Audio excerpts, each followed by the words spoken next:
कुंज बिहारी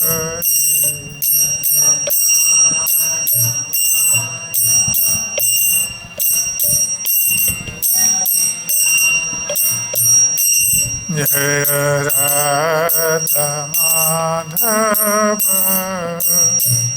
कुंज बिहारी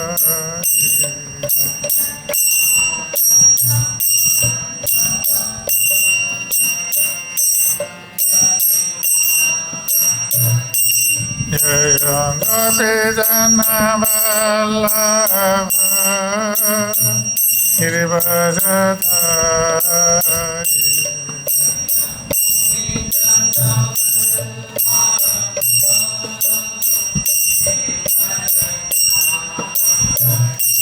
जय गोपी जन वल्लभ गिरिवरधारी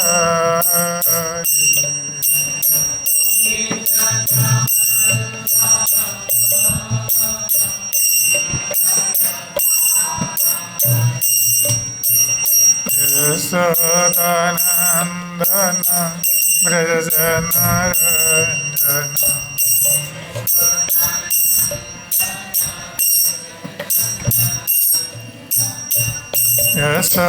यशोदानंदन व्रजनरंजन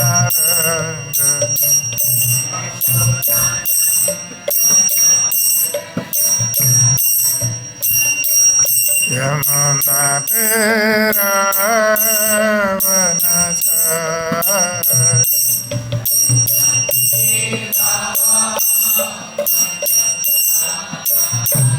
यमुना तेरा वनचारी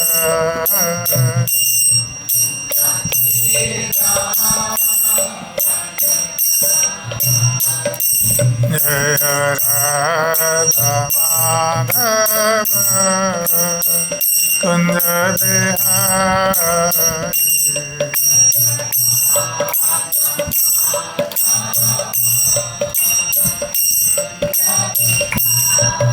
जय राधा माधव कुंज बिहारी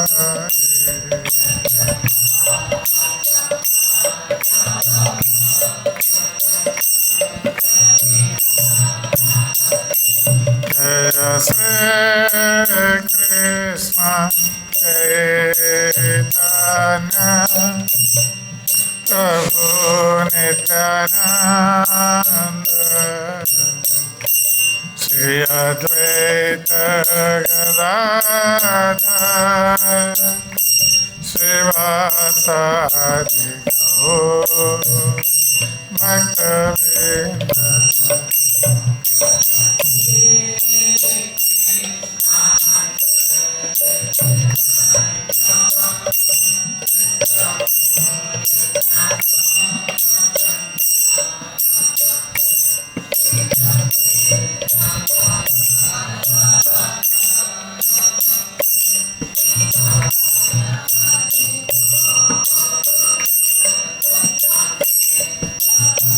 जय Shri Krishna Chaitanya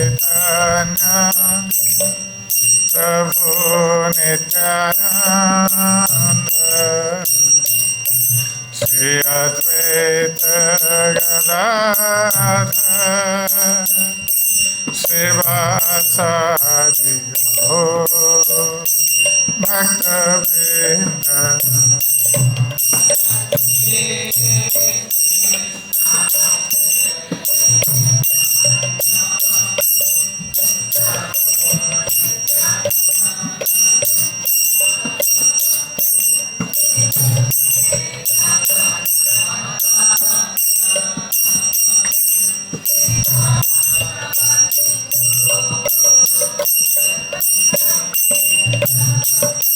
Hare Krishna, Hare Krishna, Krishna Krishna, Hare Hare, Hare Rama, Hare Rama, Rama Rama,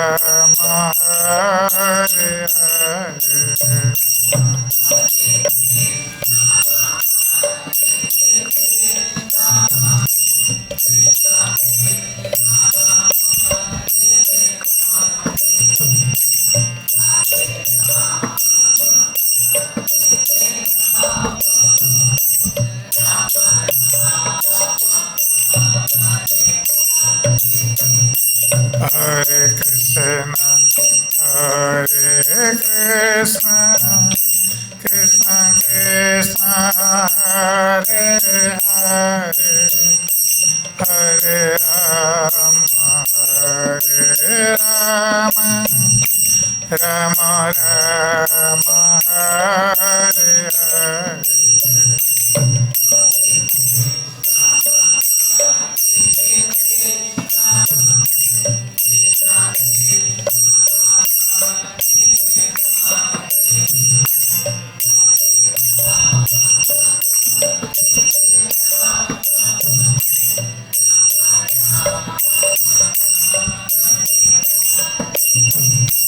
Hare Krishna, Hare Krishna, Krishna Krishna, Hare Hare, Hare Rama, Hare Rama, Rama Rama, Hare Hare.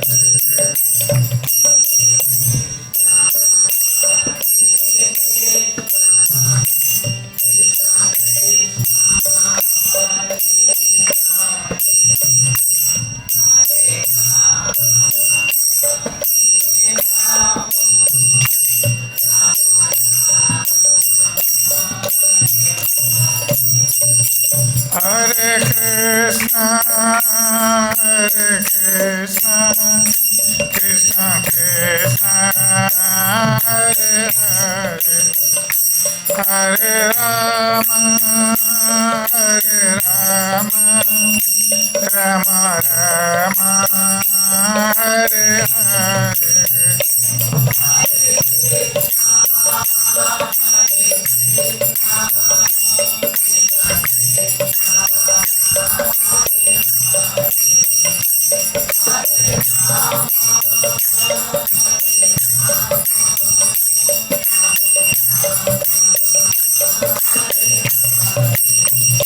Hare Krishna, Hare Krishna, Krishna Krishna, Hare Hare, Hare Rama, Hare Rama, Rama Rama, Hare Hare.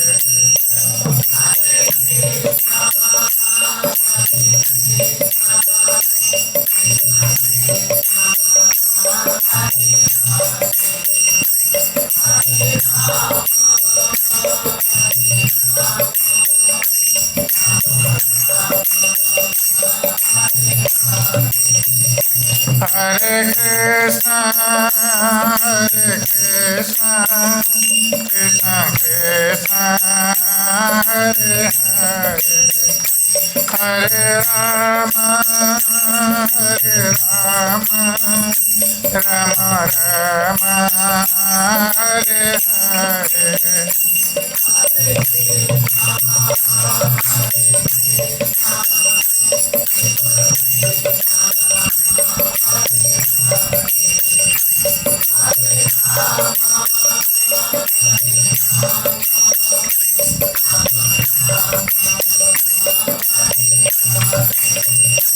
Jaya Krishna Balaram, Krishna Balaram, Krishna Balaram, Jaya Krishna Balaram.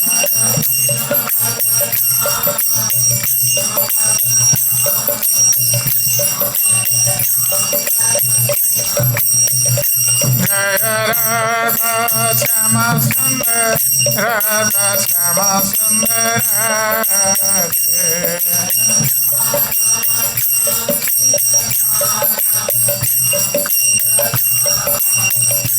Jaya Gauranitai, Gauranitai, Gauranitai, Jaya Gauranitai.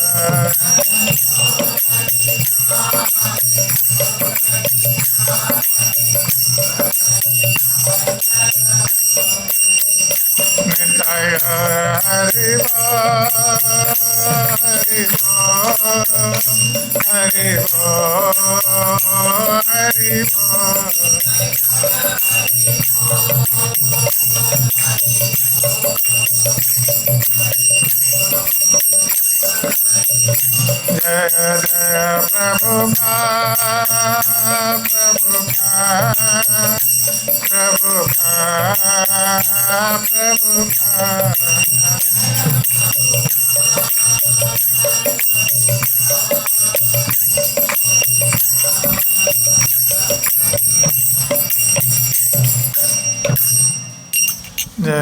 Vishnupad परमंश परिव्राजकाचार्य श्रेष्ठ मादेशी भक्ति वेदांत स्वामी श्रील प्रभुपाद की जय। स्कंद संस्थापकाचार्य श्रील प्रभुपाद की जय। विष्णुपाद परमंश परिव्राजकाचार्य अष्टोत्तर श्रेष्ठ मद भक्ति सिद्धांत सर्वश्रेष्ठ गुरु महाराज श्रील प्रभुपाद की जय। अनंत गढ़ी वैष्णव वृंद की जय। नमाचार्य श्रील हरिदास ठाकुर की प्रेम से कहो श्री कृष्ण चैतन्य प्रभु नित्यानंद श्री अद्वैत गदाधर शिवासादि गौर भक्त वृंद की जय। श्री श्री राधा कृष्ण गोपीनाथ श्याम कुंड राधा कुंड गिर गोवर्धन की जय। श्री वृंदावन मथुरा धाम की जय। श्री मायापुर नवद्वीप धाम की जय। श्री जगन्नाथपुरी धाम की जय। श्री जगन्नाथ बलदेव सुभद्रा महारानी की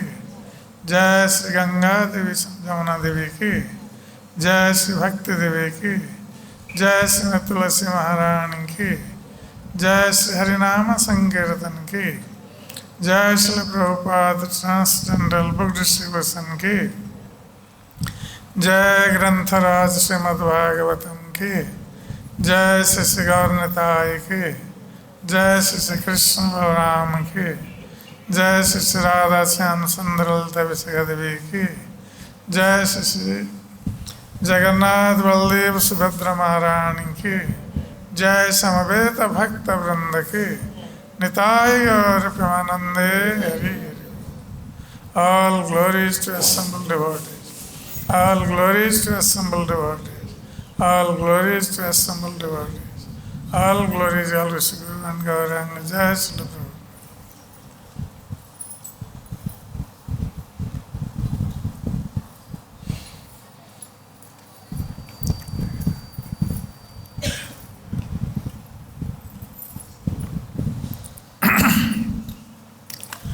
Om Namo Bhagavate Vasudevaya.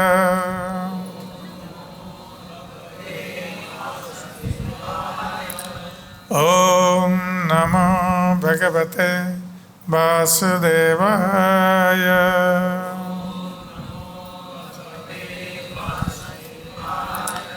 Om Namo Bhagavate Vasudevaya.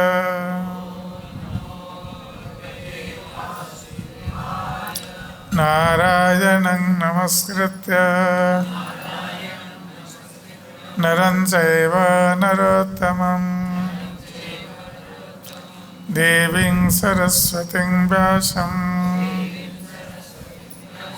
tato jayamudire.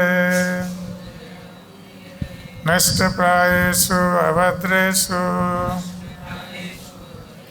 नित्यं भागवत सेवया भगवती उत्तम श्लोके भक्तिर्भवति नैष्ठिके। मूकं करोति वाचालं पङ्गुलं लङ्घयते गिरिं यत्कृपातमहं वन्दे श्रीगुरुं दीनतारिणं श्रीपरमानन्दमाधवम्। ॐ ज्ञानतिमिरन्धस्य ज्ञानाञ्जनशलाकया चक्षुरुन्मिलितं येन तस्मै श्रीगुरवे नमः।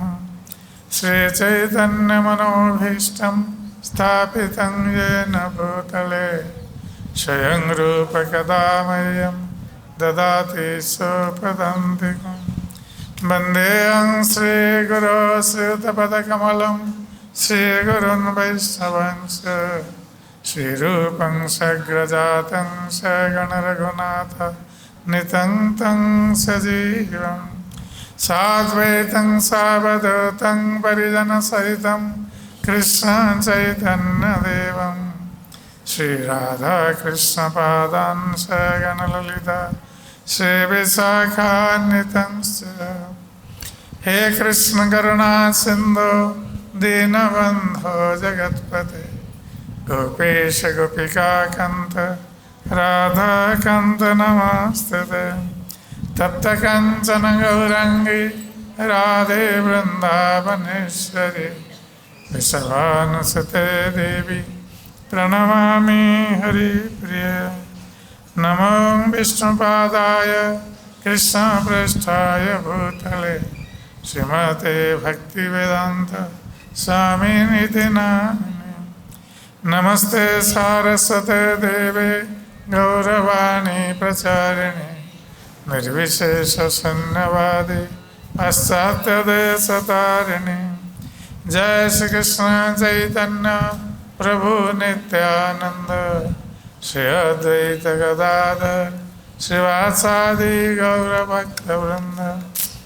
हरे कृष्ण कृष्ण कृष्ण हरे हरे, हरे राम राम राम हरे हरे। हरे कृष्ण कृष्ण कृष्ण हरे हरे, हरे राम राम राम हरे हरे। हरे कृष्ण कृष्ण कृष्ण हरे हरे, हरे राम राम राम हरे। आज हम श्रीमद्भागवत दशम स्कंद सप्तम अध्याय श्लोक नंबर 30 का पाठ कर रहे हैं। इस अध्याय का नाम तृणावर्त का वध।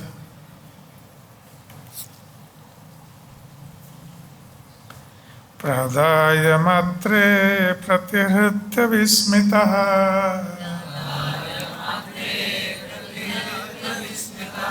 कृष्णं च तस्योरसि लम्बमानम् तं स्वस्तिमन्तं पुरुषादनीतम् विहाय सा मृत्युमुखात् प्रमुक्तम् गोप्यश्च गोपा किल नन्दमुख्या लब्ध्वा पुनः प्रापुरतीव मोदम्।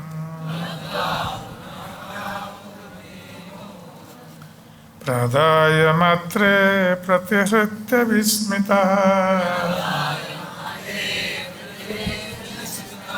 कृष्णं च तस्योरसि लम्बमानम् तं स्वस्तिमन्तं पुरुषादनीतम् विहाय सा मृत्युमुखात् प्रमुक्तम् गोप्यश्च गोपा किल नन्दमुख्या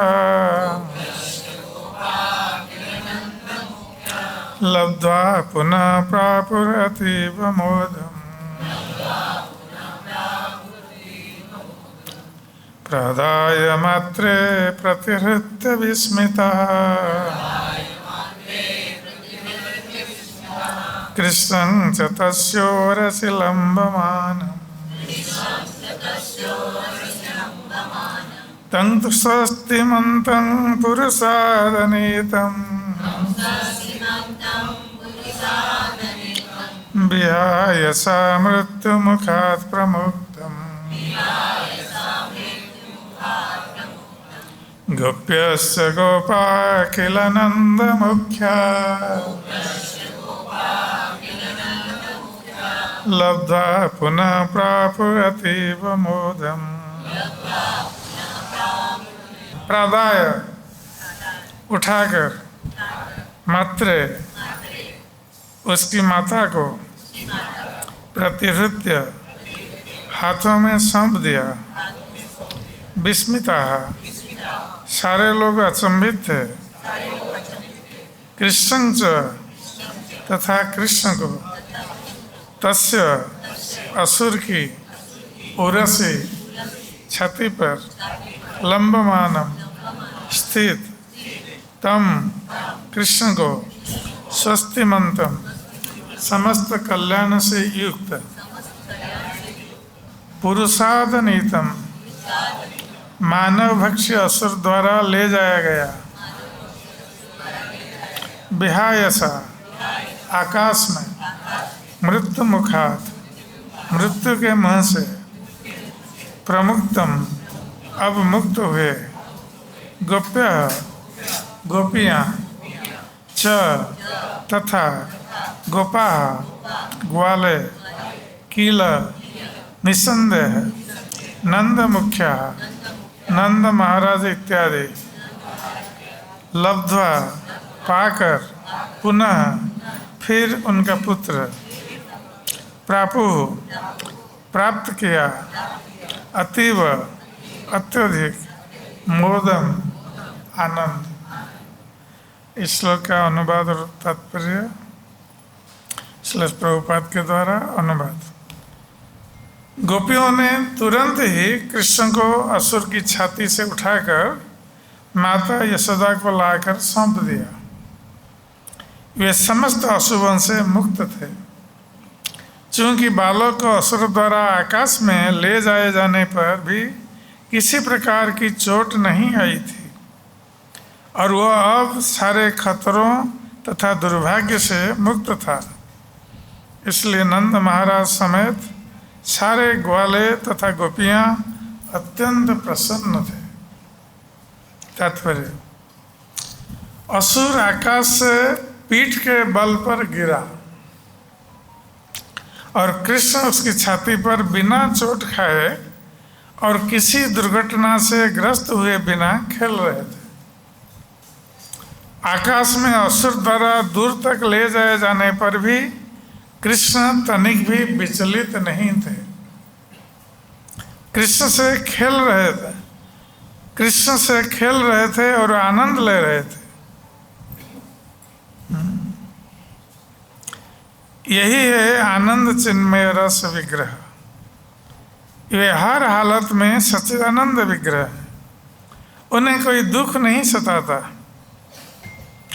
अन्यों ने भले ही सोचा हो कि वे संकट में थे, लेकिन असुर की छाती इतनी चौड़ी थी कि वे प्रसन्नतापूर्वक उसी पर खेल रहे थे। यह सबसे अधिक आश्चर्य की बात थी कि यद्यपि असुर आकाश में बहुत ऊंचाई तक उन्हें ले गया था, किंतु वे गिरे नहीं। इस तरह बालक कृष्ण एक तरह से मृत्यु के मुंह से बाल बाल बचे थे। उनके सुरक्षित रहने से वृंदावन के सारे निवासी अत्यंत प्रसन्न थे।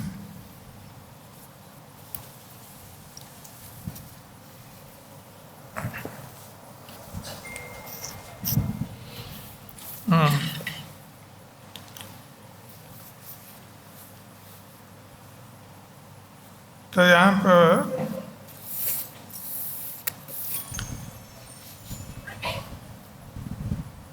भगवान श्री कृष्ण की बाल लीलाओं का वर्णन है कि भगवान श्री कृष्ण यद्यपि परम पुरुष भगवान है, किंतु जब वो बाल्य लीला करते हैं एक साधारण मनुष्य बालक की तरह लीला करते हैं, जिससे लोग मोहित हो जाते हैं। तो यहाँ पर हम देखते हैं कि माता यशोदा भगवान कृष्ण को अपनी गोद में लेकर उनको संवार रही थी और आश्वासना दे रही थी और बीच बीच में दुलार रही थी माता यशोदा। और जैसे माताएं करती हैं कि बच्चों को गोद में लेकर फिर हाथ में लेती हैं और ऐसे ऊपर फेंकती हैं, फिर पकड़ती है, इस प्रकार। तो माता यशोदा इस प्रकार कर रही थी कृष्ण को आनंद देने के लिए और स्वयं आनंद प्राप्त करने के लिए। तो उस समय अचानक भगवान कृष्ण बहुत भारी हो गए थे और इतने भारी हो गए थे कि जैसे कोई पर्वत का बोझ माता यशोदा लेकर वहाँ खड़ी है। इतने भारी हो गए थे कि माता यशोदा को सहन नहीं हुआ और वो नीचे कृष्ण को रखने के लिए बाध्य हो गई। तो माता यशोदा ने आंगन में कृष्ण को रख दिया भारी होने के कारण। तो ये और आंगन में रख करके माता यशोदा कृष्ण को बिठा दिया वहाँ पर। वो आश्वस्त होकर वो आश्चर्यचकित हो रही थी कि हमारा बच्चा ऐसा भारी कैसे अचानक हो गया। कोई भूत प्रेत तो सवार नहीं हुआ है इसके ऊपर। माताओं को हर समय ये डर रहता है बच्चों के ऊपर कोई भूत प्रेत सवार हो जाए। तो माता यशोदा को ये डर सता रहा था कि कोई भूत प्रेत तो हमारे कृष्ण में सवार नहीं हुआ, जिसके कारण वे भारी हो गया इतना अचानक। इसलिए माता यशोदा कृष्ण को आंगन में रख करके इसका उपचार करने के लिए सोचती हुई ये इस प्रकार योजना बना रही थी कि कुछ ब्राह्मणों को बुलाएं और ब्राह्मण लोग आकर कुछ मंत्र उच्चारण करें, जिससे कि हमारे कृष्ण में यदि कोई भूत प्रेत सवार हुआ हो तो वो भाग जाए। क्योंकि भूत प्रेत ये भगवान के नाम उच्चारण से भाग जाते हैं, वो सहन नहीं कर पाते। जहाँ भगवान का नाम संकीर्तन होता है वहाँ भूत प्रेत रह नहीं सकते। तो माता यशोदा ब्राह्मण को बुलाने के लिए वो चली गई और कृष्ण अकेले आंगन में बैठे। तो ये जो लीला है भगवान कृष्ण की कि कृष्ण अचानक भारी क्यों हो गए, इसलिए विश्वनाथ चक्रवर्ती ठाकुर इसके संबंध में बताते हैं कि कृष्ण इसलिए भारी हो गए क्योंकि उनको पता था कि ये तृणावर्त आने वाला है और ये तृणावर्त कंस का अनुचर है। कंस ने उसको भेजा था कृष्ण को मारने के लिए, क्योंकि कंस ने पहले पुतना को भेजा था और शकटासुर इनकी मृत्यु हो चुकी थी। तो कंस प्रयास कर रहा था, उसके पास जितने असुर थे एक के बाद एक सभी को भेज रहा था ब्रज में, और सभी एक के बाद एक मृत्यु को प्राप्त हो रहे थे कृष्ण के द्वारा। तो ये तृणावर्त आने वाला था, कंस ने भेजा था उसको, और भगवान कृष्ण इसको जानते थे कि अब तृणावर्त आने वाला है। यदि मैं माता की गोद में रहूंगा इस समय तो तृणावर्त क्या करेगा, वो बाउंडर के रूप में आएगा और माता के साथ मुझे भी उड़ा करके ले जाएगा ऊपर। तो भगवान कृष्ण को तो तृणावर्त से कोई भय नहीं था, किंतु भगवान कृष्ण ये नहीं चाह रहे थे कि माता यशोदा को किसी तरह का कष्ट हो, इसलिए वो भारी हो गए जिससे कि माता यशोदा उनको नीचे रख दे।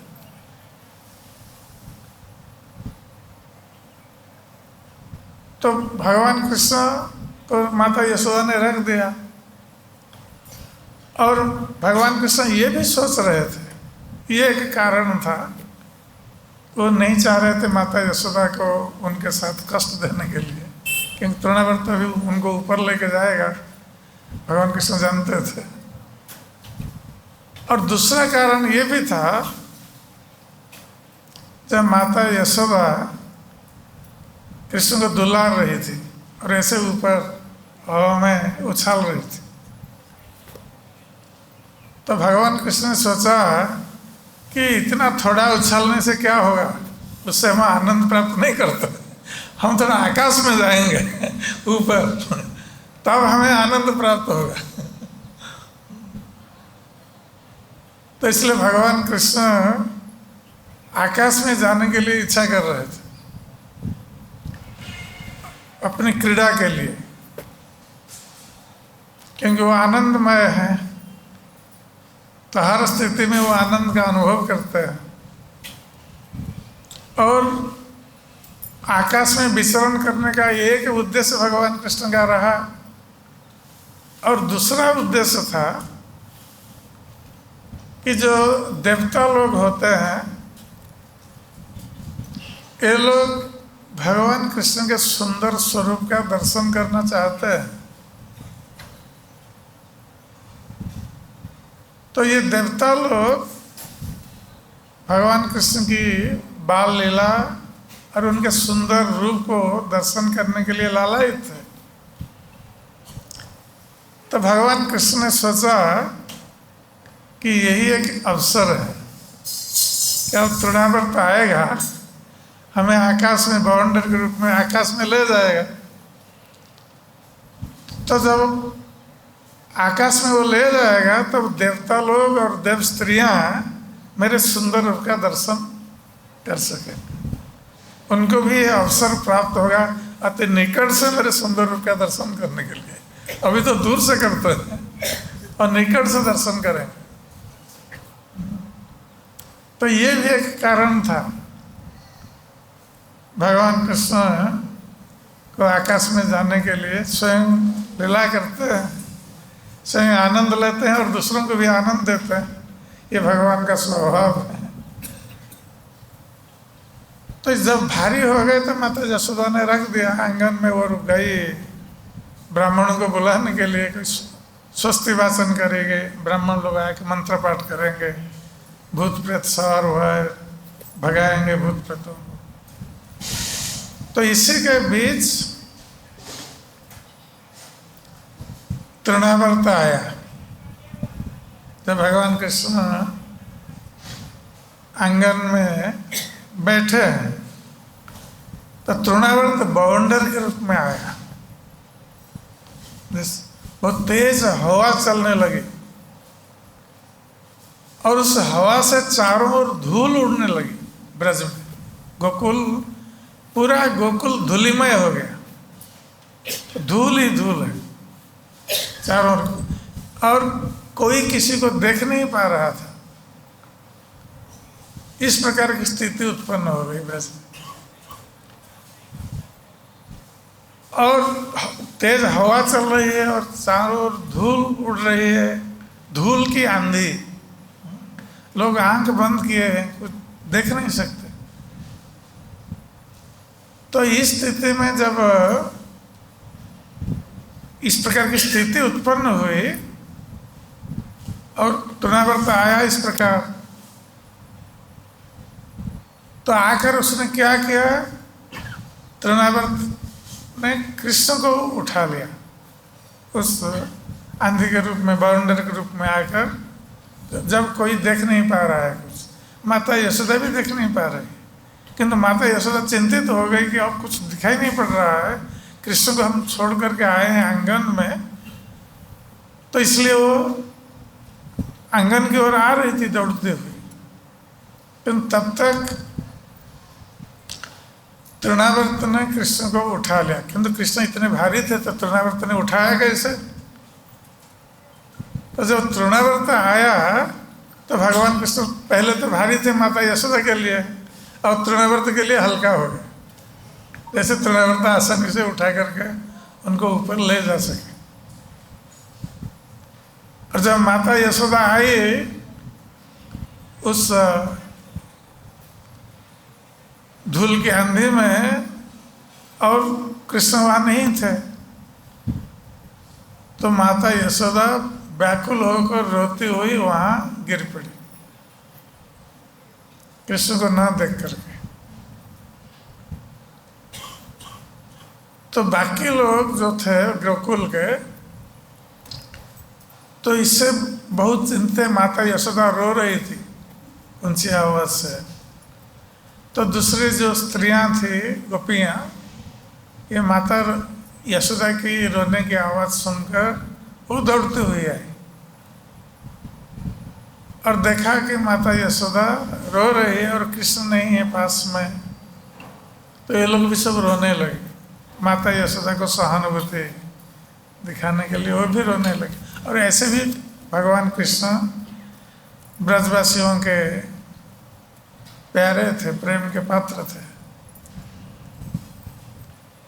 तो इधर ये तृणावर्त गया आकाश में लेकर, तो भगवान कृष्ण साधारण बालक का अभिनय कर रहे थे और उनकी आयु समय कितने थे? 1 साल के।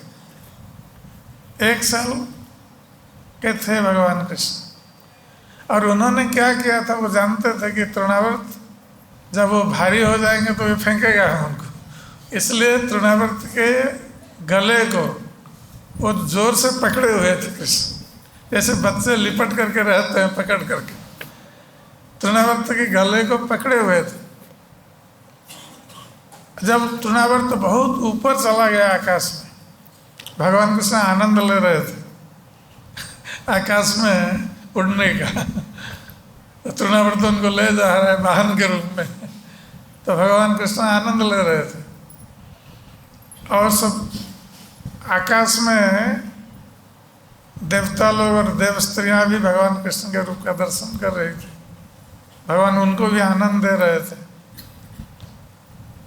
अब भगवान कृष्ण ने सोचा कि अब हमारा काम पूरा हो गया, हमें थोड़ा आकाश में घूमना था और देवताओं को दर्शन देना था, हमारे सुंदर रूप का दर्शन। अब हमारा काम हो गया, अब तृणावर्त का काम हम देखेंगे। तो भगवान कृष्ण ने क्या किया, पुनः भारी हो गए। तृणावर्त तो उनको ऊपर लेके जा रहा था, ऊपर जा रहा था, तो तुरंत भारी हो गए। और इतने भारी हो गए जैसे तृणावर्त को लगा कोई लोहे का पहाड़ है, पत्थर का पहाड़ नहीं, लोहे का पहाड़ है। पत्थर के पहाड़ से लोहे का पहाड़ और भारी होता। तो तृणावर्त और ऊपर उठ नहीं पाए, क्योंकि कृष्ण भारी हो गए, उठा के नहीं ले जा पा रहा है। तो उस स्थिति में तृणावर्त ने सोचा कि ये कृष्ण इतना भारी हो गया कैसे, हम इतने ऊपर ले आए, अब ये इतना भारी हो गया, हम ऊपर नहीं जा पा रहे हैं, और इतना भारी हो गया है कि ये हमें लेकर नीचे फिर गिरेगा। इसलिए उन्होंने फेंकना चाहा, कृष्ण को फेंक देना चाहा, अपने शरीर से कृष्ण उसके गले से लिपटे हुए थे, उनको फेंकना चाहा, किंतु कृष्ण नहीं छोड़ रहे हैं उसके गले तृणावर्त वो फेंक नहीं पा रहा था। जितना प्रयास कर रहा था कृष्ण को फेंकने के लिए निकाल करके, वो फेंक नहीं पा रहा था। तो अंत में दोनों गिरे, कृष्ण और तृणावर्त नीचे। अब जब नीचे गिरते हैं तो गिरने का तो कोई क्रम नहीं होता है, कोई किसी भी तरह गिर सकता है।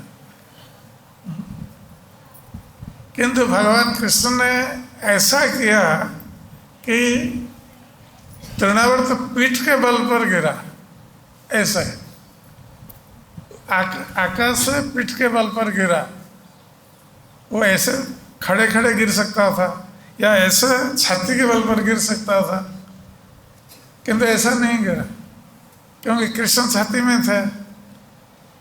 तो इसलिए उन्होंने इस प्रकार किया कि तृणावर्त गिरा पीठ के बल पर, जिससे कि भगवान कृष्ण उसके छाती में उसी प्रकार रहे लिपट करके, उनका कुछ नहीं हुआ। और तृणावर्त गिरा था एक पत्थर चट्टान के ऊपर, उसके सब हड्डियां अगर सब टूट गए सब, और वहीं इसकी मृत्यु हो गई थी। और भगवान कृष्ण खेल रहे थे तृणावर्त की छाती के ऊपर, जैसे उनका कुछ नहीं हुआ। तो तब तक ये आंधी बाउंडर ये सब चला गया था, सब साफ हो गया था। तब जब गोपियों ने और नंद महाराज और दूसरे लोग सब इकट्ठे हो गए थे, तब तक कृष्ण जब नहीं देखा तो सभी रो रहे थे, चिंतित थे कृष्ण के लिए। जब इस प्रकार तृणावर्त कर गिरा और देखा कि कृष्ण उसकी छाती पर खेल रहे हैं, क्रीड़ा कर रहे हैं, इसका अर्थ है कि उनका कुछ नहीं हुआ है। और कृष्ण को देखकर समझ गए सब, तो सब आश्वस्त हो गए तुरंत कृष्ण को देखकर। और गोपियां जो थे उन्होंने क्या किया, तुरंत आकर तृणावर्त की छाती से कृष्ण को उठा लिया और उठा करके तुरंत लेकर यशोदा माता को प्रदान किया, क्योंकि यशोदा माता बहुत चिंतित थी, तो रो रही थी। तो इसलिए प्रादाय मात्रे प्रतिहृत्य विस्मिता, और सभी लोग बहुत विस्मित थे, आश्चर्यचकित थे कि 1 साल का बच्चा, उसको असुर ने इतना ऊपर ले गया, असुर ले गया था और असुर के साथ बच्चा भी गिरा, किंतु बच्चे का कुछ नहीं हुआ और असुर मर गया। तो सभी लोग इसलिए विस्मित थे, आश्चर्यचकित थे कि ये कैसे हुआ कि कृष्ण सुरक्षित है और असुर मृत्यु को प्राप्त हो गया, जिसने उठा करके लिया था कृष्ण। तो इसलिए सुखदेव गोस्वामी कहते हैं कि प्रतिहृत्य विस्मिता।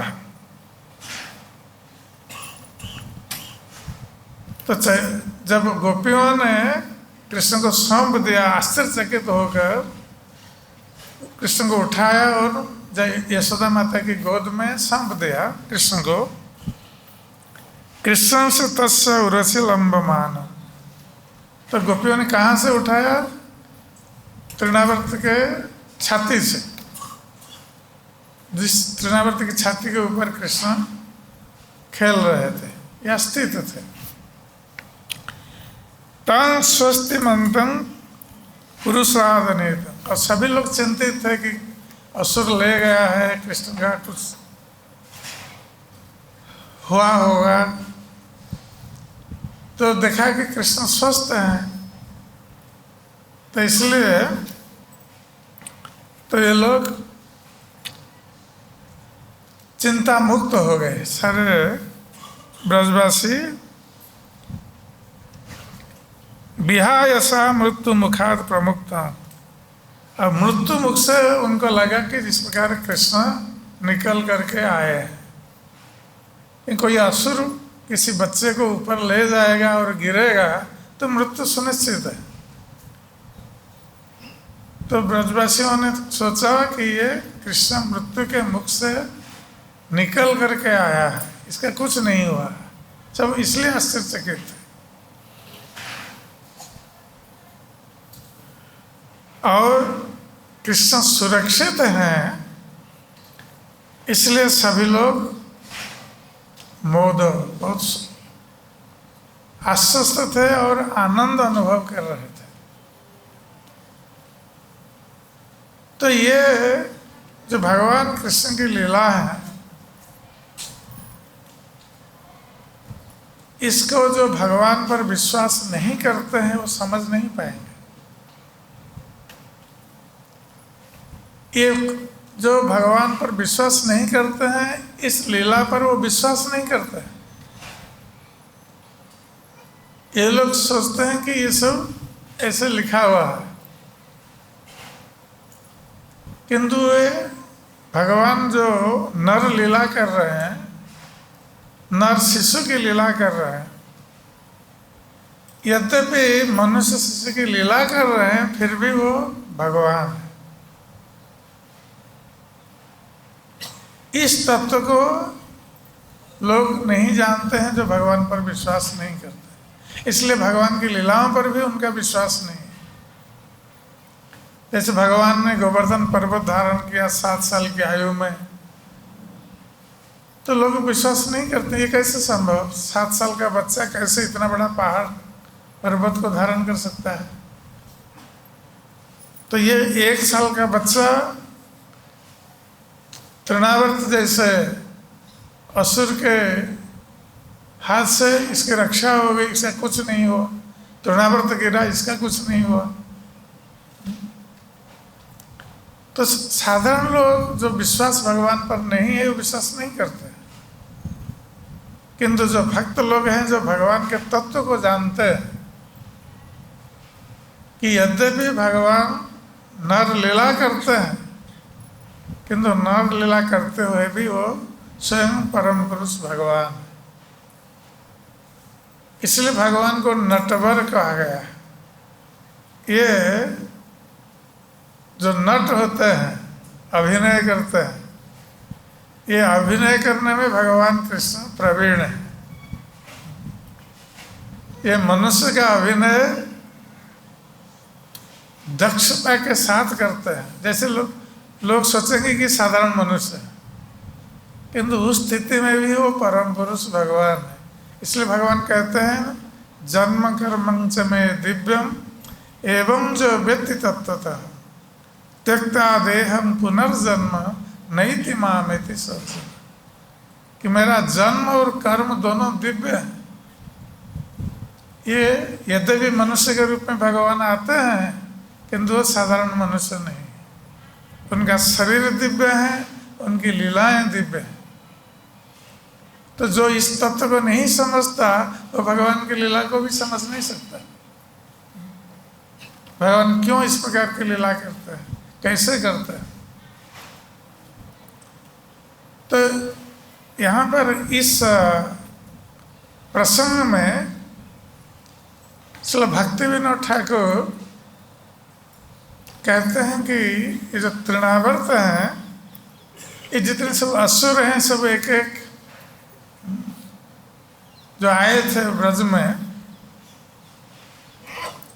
तो ये सब एक एक हमारे हृदय में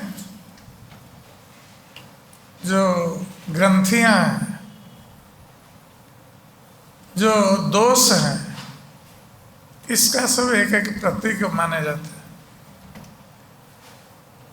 तो ये तृणावर्त को श्री भक्तिविनोद ठाकुर कहते हैं, ये तृणावर्त उसका प्रतीक है जैसे कोई विद्वता प्राप्त होने पर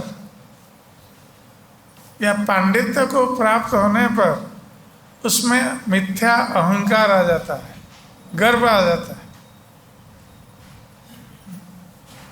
ऐसे होता है कि व्यक्ति ने बहुत सारे शास्त्रों का अध्ययन किया है,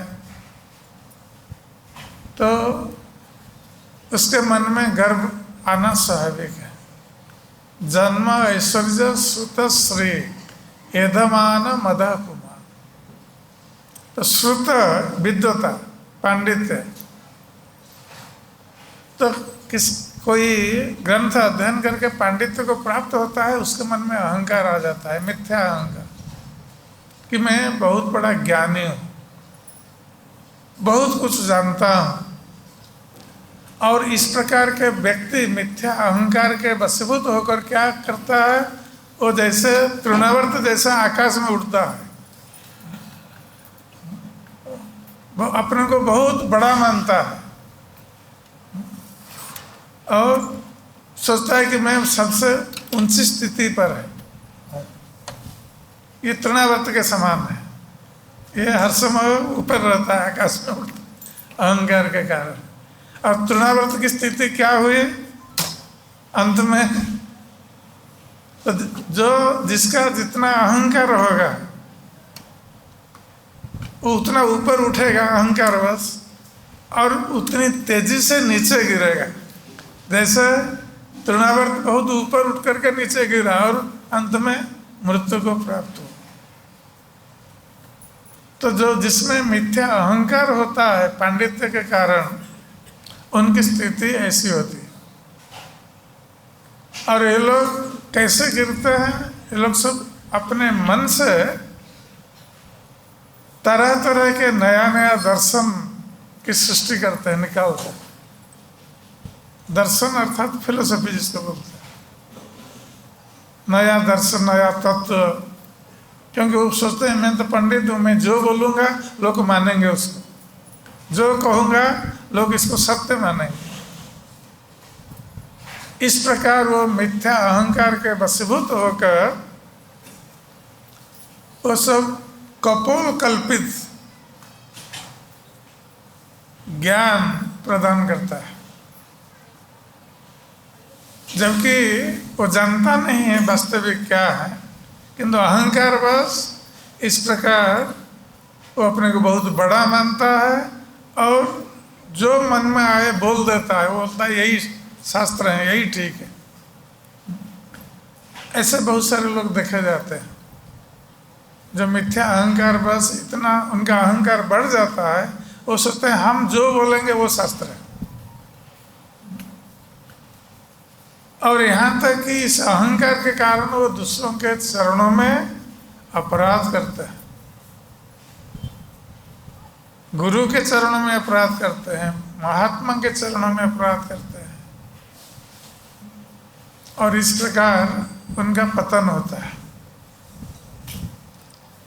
तो यहाँ पर हम देखते हैं कि तृणावर्त उसका प्रतीक है। तो मिथ्या पांडित्य या पांडित्य जनित मिथ्या अहंकार का प्रतीक। और जिस प्रकार तृणावर्त की अवस्था हुई, अंत में मृत्यु को प्राप्त हुआ, उसी प्रकार ऐसे लोग जो तृणावर्त का अनुयायी है, तृणावर्त का अनुसरण करते हैं और अपने पांडित्य के अहंकार में सदा सर्वदा उनसे आकाश में उड़ते रहते हैं, उनका पतन इस प्रकार होता है। हरे कृष्णा। किसका कोई प्रश्न है?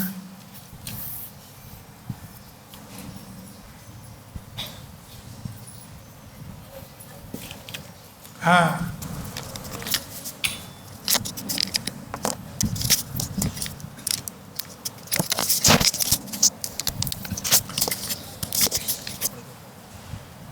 हेलो लगाओ उसको।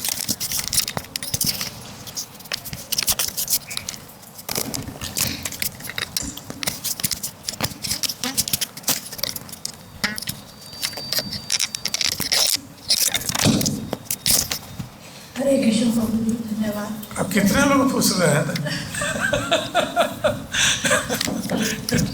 ठीक है, माता जी ने पहले से तो पूछा था ना। ओके, ठीक है। प्रभु जी, प्रति मिथ्या अहंकार आ ही जाता है, तो इससे कैसे बचा जाए? मिथ्या अहंकार क्यों आता है?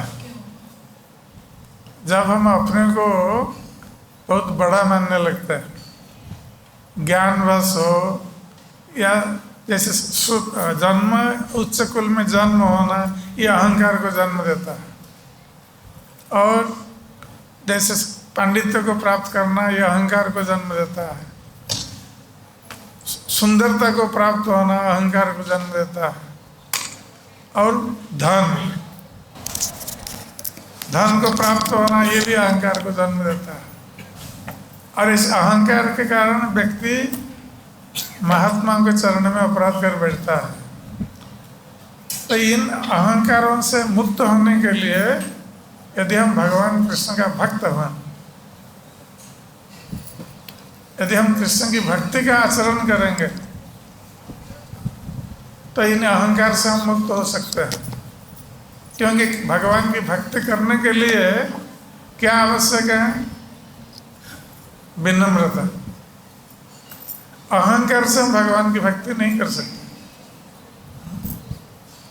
और भगवान प्रसन्न नहीं होते हैं। जिस भक्त में अहंकार है, भगवान उस पर कभी प्रसन्न नहीं होते। केवल विनम्र भक्त पर भगवान प्रसन्न होते हैं। इसलिए जब हम भगवान की सेवा करेंगे, गुरु की सेवा करेंगे, वैष्णव की सेवा करेंगे, ये सब अहंकार दूरीभूत होगा। नहीं तो मिथ्या अहंकार, बस हम सोचते हैं सब लोग हमारी सेवा करेंगे, हम किसी की सेवा नहीं करते, सभी हमें सम्मान करेंगे, हमारी सेवा करेंगे। क्योंकि जब हम गुरु वैष्णव भगवान की सेवा करेंगे, उनको सम्मान प्रदर्शन करेंगे, तो ये अहंकार धीरे धीरे मिटेगा। और भगवान कहते हैं कि यदि कोई धन को प्राप्त है, सौंदर्य को प्राप्त है और विद्वता पांडित्य को भी प्राप्त है, उच्च कुल में जन्म है, ये सब होते हुए भी जिसमें अहंकार नहीं है, तो जानना चाहिए कि उस व्यक्ति ने मेरी कृपा प्राप्त की है।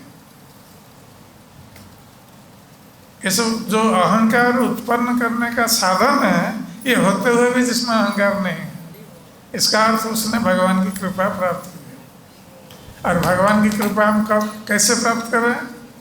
जब हम उनकी सेवा करेंगे, भक्ति करेंगे, अपने सुख का त्याग करके भगवान के सुख के लिए हम प्रयास करें, कष्ट सहन करें भगवान के सुख के लिए, अपनी इंद्रियों को लगाएं भगवान की सेवा में।